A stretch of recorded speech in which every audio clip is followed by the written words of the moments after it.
안녕하세요.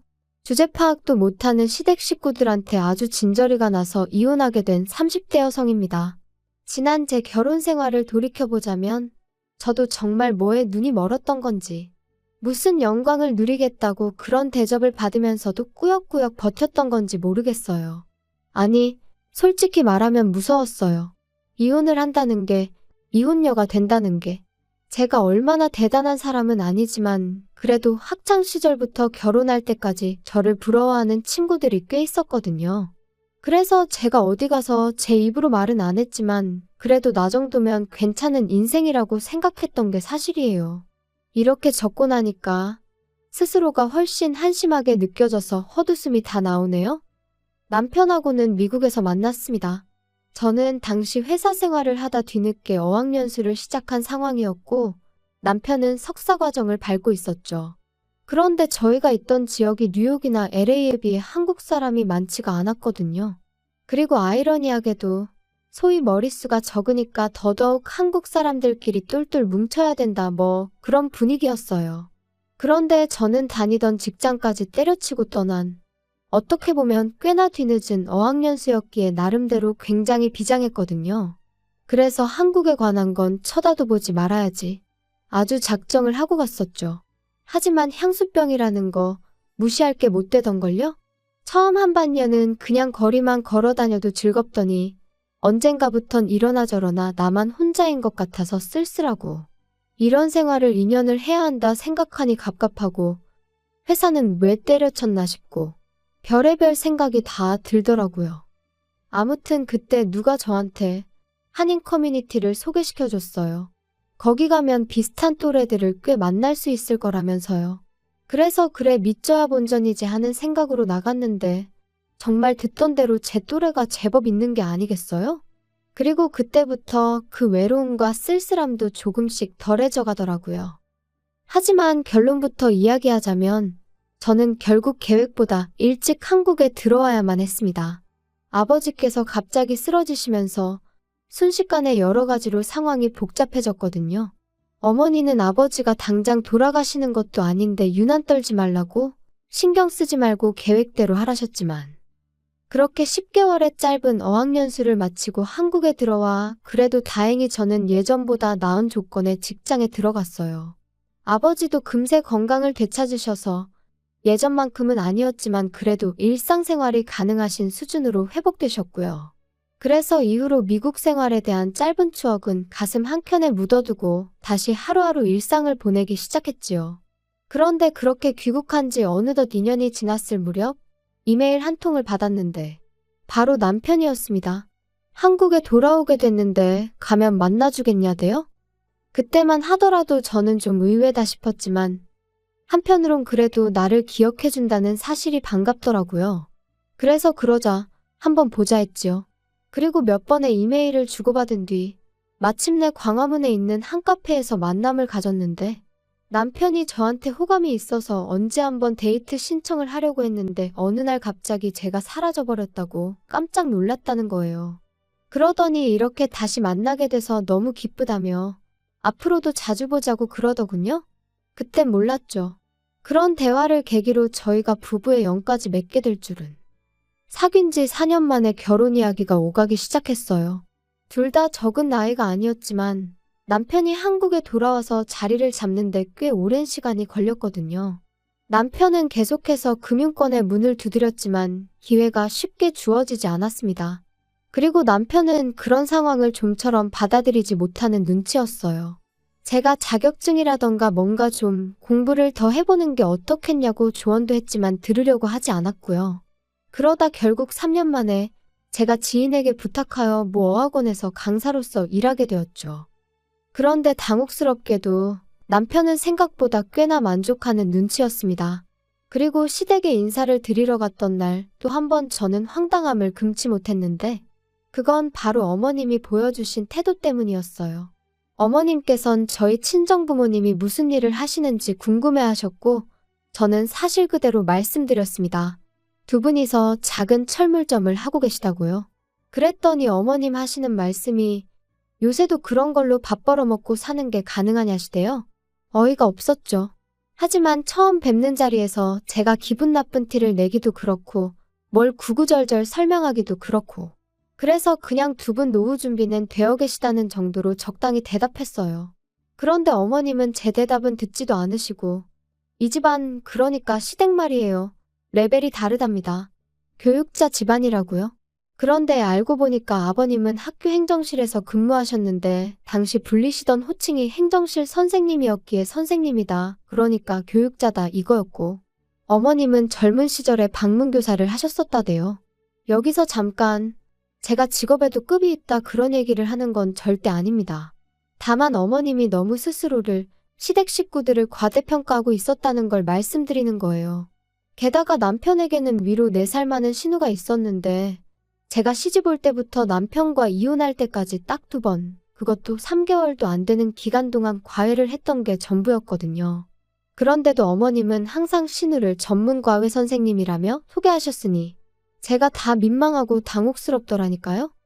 기왕 신우 이야기가 나오기도 했고 따지고 보면 제가 남편과 이혼을 하게 된 것도 신우 때문이기도 하니 신우에 관해서 이야기를 해볼까요? 일단 어머님은 신우에 대한 자부심이 장난이 아니셨어요.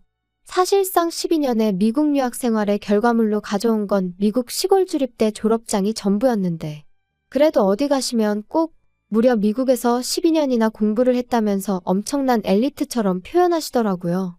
게다가 신우가 유학하며 쓴 돈이 경기도 아파트 한 채 값은 된다며 은근슬쩍 당신의 재력을 뽐내길 좋아하셨는데 정작 저희가 결혼할 땐 한 푼도 보태주지 않으셨습니다. 그래도 저 단 한 번도 서운하다 어떻다 말하지도 않았고 그런 생각도 없었어요. 애시당초 바라지도 않았으니까요. 아무튼 잠깐 다른 데로 이야기가 샜는데 저희 신우 말이죠.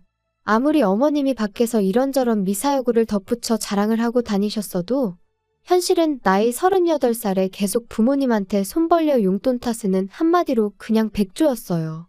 그런데도 어머님은 여자가 이 정도 스펙이면 고스펙이라면서 의사 변호사 같은 사자 사위를 보고 싶어 하시대요? 게다가 그런 와중에 남자 집안의 재산도 좀 있으면서 여자 쪽 재산은 개의치 않았으면 하셨고요. 하지만 여기까지도 까놓고 엄마가 자기 딸을 그렇게 생각하겠다는데 조건 좋은 사위를 보고 싶다는데 그걸 누가 뭐라고 하나요? 그런데 문제는 어머님이 그렇게 딸인 신우를 올려치는 동시에 며느리인 저는 끌어내리기 바쁘셨다는 거죠. 니네 부모는 젊어서 돈 벌어 너 안 가르치고 뭐 했다니? 요즘 같은 세상에. 정말 이해가 안 돼. 그게 무슨 말씀이세요? 저도 배울 만큼 배웠는데. 저 잘하는 동안 교육적인 면에서 부모님이 부족하게 해주신 거 없으세요? 으이구 너 바보니? 암만 좋은 대학이어도 한국에서 나온 거는 아무짝에도 쓸모가 없어. 미국이나 일본 같은 나라에서 대학을 나와야 사람들이 알아주지. 적어도 네 신우 정도는 돼야 어디 가서 배웠다 소리를 할 수 있는 거야. 어머님 어디 가서 그런 소리 마세요. 사람들이 무식하다고 욕해요. 무식하다니 그게 무슨 소리야? 내가 뭐 틀린 말 했니? 너 봐라. 어디 가서 미국에서 공부했다고 하면 벌써 사람들이 보는 눈빛이 달라져. 아니 그렇게 대단하면 어째서 아직까지 직장을 못 구한대요? 모르는 소리 하네. 못 구하는 게 아니라 지금 제 수준에 맞는 데가 없으니 안 가고 있는 거지. 그리고 잘난 남자들은 일하는 여자 안 좋아해. 그러면 어머님 아들은 못난 남자라서 저를 좋아하는 걸까요? 우리 아들은 미국 물을 먹어서 마인드가 달라. 어머님과의 대화는 늘 이런 식이었고 이러니 말 그대로 무슨 소통이 가능했겠어요. 그래서 언젠가부턴 막말로 어머님이 뭐라고 떠드시건 간에 그냥 적당히 내내 어머님 말씀이 맞아요 하고는 한 귀로 듣고 다른 한 귀로 흘려버리는 시기였지요. 하지만 급기야 신우까지 나서서 저를 깔보기 시작할 땐 정말 시쳇말로 계급장 떼고 한판 붙었으면 싶더라고요. 올케, 매일 직장 나가는 거 안 피곤해? 정말 너무 지겨울 것 같아. 남들도 다 이렇게 사는데요, 뭐. 적응하면 괜찮아요. 아니, 그렇게 해서 한 달에 한 1,000만 원씩 벌어? 1,000만 원이요? 농담하시는 거죠? 농담 아닌데? 아, 올케는 한국에서 대학을 나왔으니까 좀 다르려나? 신우의 꼴 같지 않은 대학 부심은 이후로도 하루가 멀다 하고 튀어나오기 일쑤였고 결국 참다 못한 저는 친한 친구에게 하소연을 하고 말았습니다. 그랬더니 한참을 심각하게 듣던 친구가 그 신우랑 자기 오빠랑 소개팅을 시켜줄까 그러대요. 참고로 친구 오빠는 얼마 전에 개원한 피부과 의사였거든요. 하지만 제가 됐다 했습니다. 솔직히 말해서 괜히 신우 골탕 먹인다고 그런 일을 벌이는 건 친구 오빠에게도 못할 짓이다 싶었고, 막말로 그러다 둘이 눈이라도 맞으면 그것도 골치가 아프겠다 싶었으니 말이죠. 하지만 친구가 절대로 그럴 리가 없다면서 한번 자리를 만들어 보라고 성하더라고요. 자기가 오빠한테도 잘 설명하겠다면서. 그래서 며칠 고민하다가 에라 모르겠다 싶어서 신우에게 미끼를 던졌습니다. 친한 친구의 오빠인데 이번에 피부과 개원했다. 결혼 상대를 찾고 있는 것 같은데 누구를 소개해줘야 할지 모르겠다. 그러니까 아니나 다를까 어머님도 신우도 눈빛이 달라지더니 저더러 한심하게 왜 멀리서 찾냐. 신우 자리로 딱이다. 그래서 제가 신우더러 근데 그 오빠가 좀 조신한 여자를 좋아하는 것 같다 한마디 해줬거든요. 그랬더니 자기가 뭐가 어때서 남자 비위 맞춰주게 생겼냐고 저한테 한마디 쏘아붙이는데 진짜 저 근거 없는 자신감은 어디서 나오는 건지 짜증이 나대요. 아무튼 그렇게 두 사람이 만났는데 뭐 당연히 신우는 보기 좋게 차여서 집에 왔고 듣자 하니 아주 대성통곡을 했던 모양이에요. 신우가 또 미국에서 몇 년 살고 대학이 어떻고 하며 잘난 체를 해댔던 모양인데 그 친구 오빠도 미국에서 공부를 했었거든요. 그것도 꽤 유명한 학교에서요. 그러니까 아주 신우가 말하는 것마다 태클 걸고 한마디로 왕재수처럼 행동했던 모양입니다. 제 생각보다도 훨씬 못된 소리도 많이 한 것 같아서 솔직히 신우한테 조금 미안한 마음까지 생길 정도였다니까요. 그래도 다행이라고 해야 할지 그 소개팅 이후로 신우는 한동안 풀이 죽어 있었고 덕분에 말도 행동도 전과 달리 좀 조심스러워진 듯 했어요. 하지만 개가 똥을 참냐는 옛말처럼 본성이 쉽게 바뀔 리가 없었죠. 신우의 소개팅이 있고 2달쯤 지났을 무렵 어머님의 생신을 축하하기 위해 온 식구가 모였습니다. 그리고 이런저런 이야기가 오가던 와중에 남편이 뜬금없이 제 사촌오빠 이야기를 꺼내더군요. 남편이랑 사촌오빠가 이따금씩 주식 이야기로 연락을 주고받는 건 알고 있었는데 시댁 식구들 앞에서 이야기를 꺼낼 줄은 몰랐기에 좀 놀랐죠. 남편은 시부모님께 저를 가르치며 민경이 사촌오빠가 사업수완이 보통이 아니다. 이번에 매장을 또 낸다고 하더라. 그리고 저는 괜히 제 어깨가 다 으쓱해지는 기분이었습니다. 그런데 그때 어머님이 대뜸 학교는 어디 나왔냐고 물으시는 거예요. 그런데 저희 사촌오빠가 고졸이거든요. 어려서부터 워낙 차를 좋아해서 고등학교 때부터 차에 관한 기술을 배웠고요. 하지만 사연이 어떻건 간에 그걸 어머님이 들어주실 리도 없었고 저도 뭐 구구절절 설명할 필요도 느끼지 못해서 그냥 고졸이라고만 말씀드렸어요. 그랬더니 저희 어머님하고 신우가 어휴, 아무리 그래도 고졸은 좀 그래. 말이 안 통할 것 같은데. 암만 어디 모임 같은 데 나가서 고졸이라고 해봐라. 사람들이 대번에 무시한다니까. 나는 내가 고졸이면 진짜 우울해서 사람들 만나기도 싫을 것 같아. 아니, 올케네는 왜 다들 자식들 공부를 이렇게 안 시키셨대? 올케도 뭐 대학을 나오긴 했지만 한국에서 나왔고. 그것도 난 좀 심각하다고 생각하는데 사촌 오빠는 아예 대학도 안 갔어? 올케 부모님도 그렇고 그 사촌 오빠란 사람 부모님도 그렇고 다들 되게 신기하시다.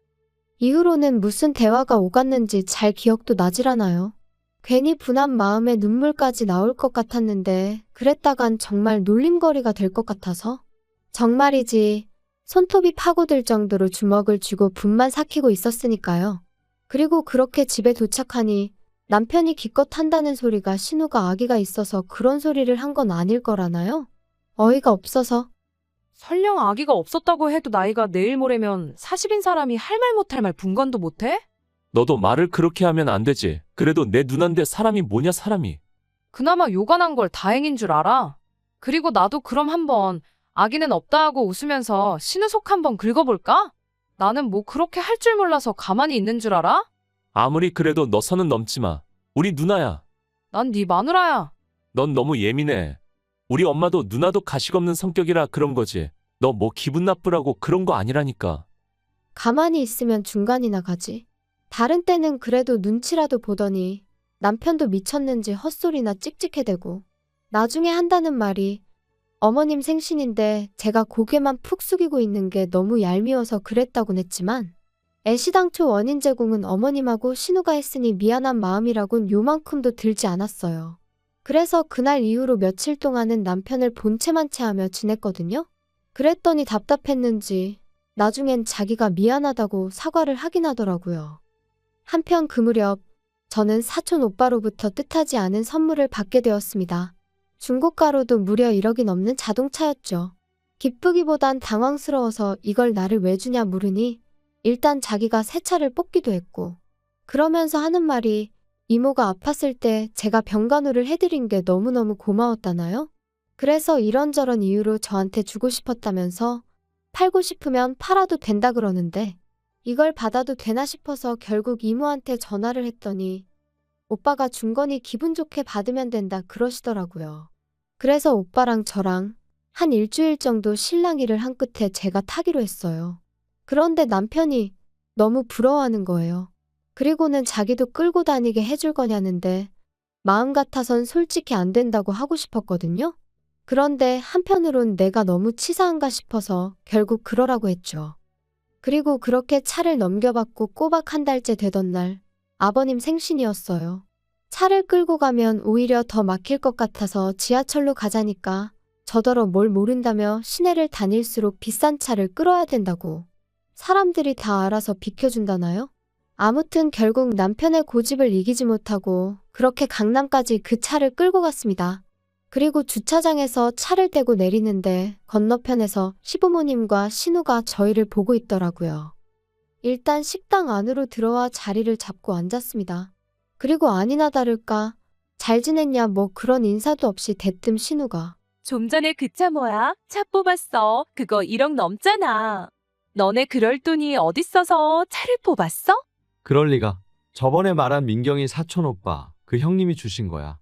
민경이한테 뭐 고마운 일이 있었다고 그래서 주셨다고 했는데 맞지? 뭐 그랬지. 신우의 눈이 휘둥그레해지더니 아니 그런 걸 막 줄 수 있는 정도로 돈을 잘 버냐고 묻더라고요. 그리고 저는 순간 지난번 일이 떠올라서 그렇다고 대답해버렸어요. 사실은 사실이었으니까요. 그러자 신우가 몇 살이냐 여자친구는 있냐?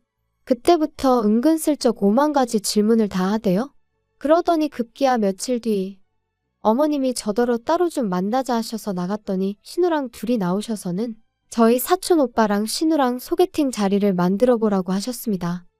솔직히 나이가 많은 게 마음에 걸리긴 하는데 그래도 뭐 들어보니까 네 신우남 평감으로 그럭저럭 괜찮은 것 같으니 자리 한번 만들어봐. 어우 싫어요 어머님. 안 돼요. 제가 중간에서 너무 불편해질 것 같아요. 아니 네가 불편해질 게 뭐가 있니? 오히려 더 좋지. 괜히 이상한 집구석하고 얽히느니 겹사돈이 100배 1000배 낫지. 너 참 이상하다. 아유 어머님 진짜 저 곤란하게 왜 이러세요? 형님도 무슨 말 좀 해보세요. 아니 두 분 다 그렇게 학벌부터 보시더니 저희 사촌 오빠 고졸이라니까요? 고졸이나 마나 돈 잘 번다며. 그러니까 일단 한번 자리라도 만들어봐. 어머님 저 정말 못 들은 걸로 할게요. 그리고 저희 사촌 오빠 눈 높아요. 거기는 학벌만 안 보고 나머지를 다 따져요. 나머지를 다 따진다는 게 도대체 무슨 소리냐? 너 지금 네 신우가 학벌 말고 다른 건 다 뭐 별 볼 일 없다는 거야 뭐야? 제가 그런 걸 제 입으로 말씀드리기는 어렵고요. 차라리 결혼정보회사라던가 그런 데를 가보시면 어때요? 아무튼 사촌 오빠하고 자리를 만든다던가 그런 일은 못해요. 아셨죠? 그리고 저는 제가 그 정도로 거절을 했으면 어머님도 신우도 솔직히 자존심이 상해서라도 더는 말을 꺼내지 않을 줄 알았습니다. 하지만 웬걸요. 급기야 어머님께서 다름 아닌 제 친정어머니한테 연락을 드렸더군요. 그리고는 이모님 연락처를 물어보시면서 저를 며느리로 들인 후 학벌 좀 차이 나도 사는 데는 별 문제 없다는 걸 알게 되었다는 식으로 말씀을 하셨다나요? 그런데 저희 어머니 순간 우라가 치미셨던 모양입니다. 그도 그럴 것이 저도 어디다 말할 데가 마땅치 않으니 어머님이나 신우가 학벌 가지고 기분 나쁜 소리를 해댈 때마다 친정어머니한테 흉을 봤었거든요. 그리고 친정어머니 입장에선 당신 딴에는 충분히 가르칠 만큼 가르쳤다 생각한 딸이 툭하면 시어머니한테 신우한테 싫은 소리를 듣는다니 얼마나 마음이 상하셨겠어요. 그런데 어머님이 기어이 또 끝까지 학벌을 물고 늘어지듯 말씀을 하셨다니. 아무튼 저희 어머니께서 그럼 일단 그쪽 따님 조건 좀 들어보자고. 몇 살이냐, 회사는 어디 다니냐, 돈은 얼마나 버냐. 학벌 빼고 다 물어보셨던 모양이에요. 그리고 당연히 저희 어머님은 뭐 하나 제대로 대답을 하실 수가 없으셨으니 나중에는 약이 오르셨는지 젊은 남녀가 연애하는데 그딴 게 뭐가 중요하냐고 막 소리를 지르시더랍니다. 그런데 저희 어머니께서 그걸 아시는 분이 내 딸한테 그따위로 행동을 하셨냐고 또 받아치시고 그렇게 두 분이 수화기 너머로 대판 싸우셨더라고요. 그리고 그날 밤 남편이 저더러 장모님한테 말씀드려서 먼저 사과하시게 하라 했습니다. 어머님께선 싸우려고 건 전화가 아니셨는데 저희 어머니가 너무 예민하게 반응을 하셔서 상황이 이렇게 된 거니까 전적으로 저희 어머니 책임이라면서 말이에요. 하지만 제 생각은 달랐습니다. 막무가내로 사돈한테 전화해서는 끝까지 학벌을 운운하신 어머님이 이상하신 거다. 그리고 당신은 걸핏하면 의도가 어쩌고 하는데 오해받을 소리를 골라서 하는 것도 대단한 재주라고 비꼬아 버렸네요. 그랬더니 남편이 저더러 심보가 고약하다면서 혹시 자기 누나한테 자격지심 같은 거 있냐 그러는데 어이가 없어서 저도 더는 못 참겠다 싶어서 내가 미쳤냐고, 그 나이 먹고 부모 등골이나 빨아먹는 네 누나가 내가 뭐가 아쉬워서 자격지심을 갖겠냐 했습니다. 오히려 어머님이랑 신우가 다른 사람들한테 자격지심이 있으니까 맨날 학벌 타령이나 하는 거 아니냐고요. 그리고 까놓고 말해서 뭐 얼마나 대단한 학벌이라고 유세냐고 꼴 같지도 않다고 해버렸네요. 그리고 그렇게 한바탕의 막말이 오간 뒤 저희 사이는 급격히 멀어지기 시작했습니다. 솔직히 말하자면 제가 먼저 남편한테 오만정이 떨어져서 그날 이후로는 남편하고 말 한마디 섞기도 싫고 숨소리도 듣기 싫어졌지요. 그래서 조금씩 제 나름대로 거리를 두기 시작했고 남편도 나름 심경에 변화가 있었는지 지난해 여름 자기 짐 챙겨서 본가로 갔어요. 그리고 이후로 3개월의 별거 생활 끝에 저희는 누가 먼저랄 것 없이 이혼하기로 합의를 받고 그렇게 작년 겨울 남남이 되었습니다. 곰곰이 생각해보면 남편하고 저 둘만의 생활은 그렇게 큰 문제가 있던 건 아니었어요. 남편이나 저나 학벌은 큰 관심사가 아니었고 그다지 신경 쓰이는 일이 아니었죠. 솔직히 만약에 제가 학벌에 연연하는 사람이었다면, 아니 능력에 연연하는 사람이었다면 애시당초 남편하고 연애부터 그렇게 오래 하지도 않았을 거예요. 그런데 결혼을 하고 시댁이 얽히니 결국 끝이 이렇게 되어버렸네요. 뭐 다른 분들은 아주 속이 다 후련하다 하시던데 솔직히 저는 후련하기도 하면서 동시에 뭔가 허무하기도 하고 그렇습니다. 아무튼 어머님도 신우도 자기들 때문에 멀쩡한 동생 부부가 이혼남 이혼녀 딱지를 달게 되었다는 것 정도는 지금쯤은 깨달았으려나요? 아마도 그저 제 희망사항이겠지요.